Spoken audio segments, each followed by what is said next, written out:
Okay, so if you do get a report and it comes back with any code issues or any permit violations, and you need to know what needs to be done. So for code issues, like I said before, unless those cases are put into compliance, they're not going to give us any kind of payoff.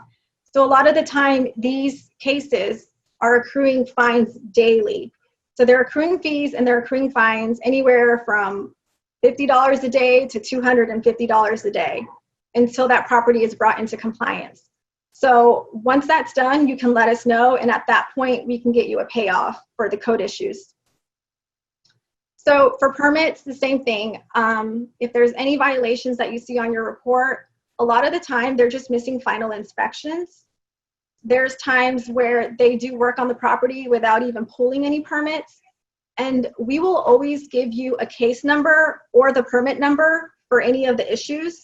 And all you have to do is call the department, which we give you all that information. We give you the numbers and we give you the phone numbers and the people to contact. And just let them know, introduce yourself, let them know that you got a lien search back, you have a case number that you need to take care of, and what do you need to do. And if you ever need any kind of assistance or help getting that information, we're also more than happy to help you with that. One quick comment on unpermitted work. We had a contact, a company called Barrel Engineering. They were really good at getting unpermitted work permitted and the permit closed.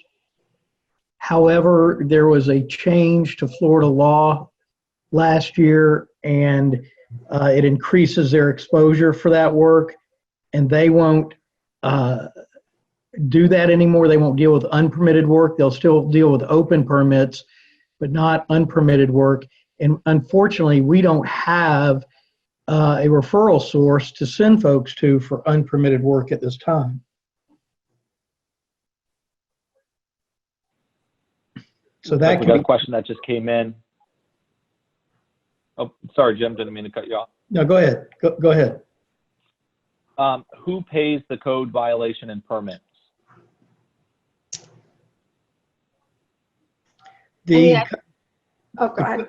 The code violation should be paid by the seller, but as Nancy mentioned previously, in the as-is contract, it says that the seller has to cooperate in closing any permits, but the seller does not have to expend any money to close the open permits.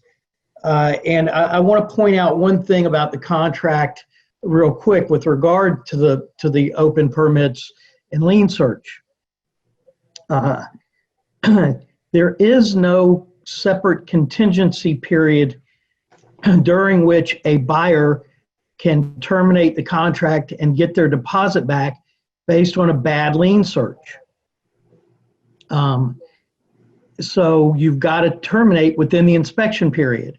And as Nancy said, some counties can take 21 days or even more. So if you get outside of your inspection period and you come back with open permits that are going to cost $25,000 to close, you're not going to be able to terminate the contract and get your money back. I recommend language in the contract on paragraph 20 that says something to the effect, this contract shall remain contingent until such time as the buyer has received the municipal lien search and has had an additional 5 days to object to the same. I typically, if I'm working with a buyer or buyer's agent, I'll tell them to add language that in addition to the municipal lien search set forth in paragraph 9C, the municipal lien search shall include a search of open building permits and unrecorded code violations. But it's really important to keep in mind that there is no other contingency that allows you to cancel. That's all. And it looks like to that question, they said, is that clause to put on the contract? Yeah, I put it in paragraph 20. I would recommend paragraph 20. That's the additional terms. Can you repeat, and we just had somebody comment on that, could you repeat the language in paragraph 20? Do you have that handy? Jim? Yeah, all of the marketing reps have it. If we have everybody's email, we can get Beth or Joellen. They all have it and ready to go email. And actually, what I'll do, I will get a copy of that, and when we do a follow-up email after the call, I'll make sure to attach, the language based off of that. Yeah, So I'm pretty I'll sure, make to Abby, do that. I'm pretty So- sure most of the reps have it, Chris. Yep, and we have a copy of it, so just to know if you had it off the top of your head. So, okay, perfect. All right. And thank you again for the questions, everyone. So, Okay, so vacant land searches, a lot of the times we get questions if a lien search is even needed on a vacant piece of land.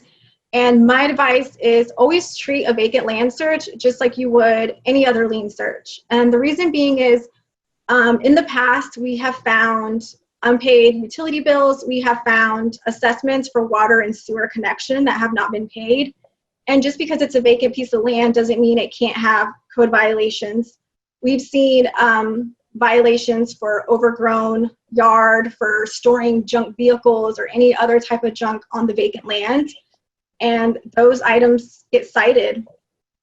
So even if there was a home once on that property and it got demolished, we've also seen previous utility bills for whatever used to be on that vacant piece of land. So my advice would be just treat it like you would any normal search, because there could still be all kinds of issues found on that property.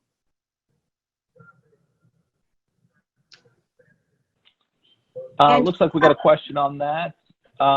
What about commercial properties? Is a lien search needed? Is it worth it? So from our experience, we can do the same lien search we do on any other property. And just from experience, we actually see more issues on commercial properties because there are so many different units attached to that property.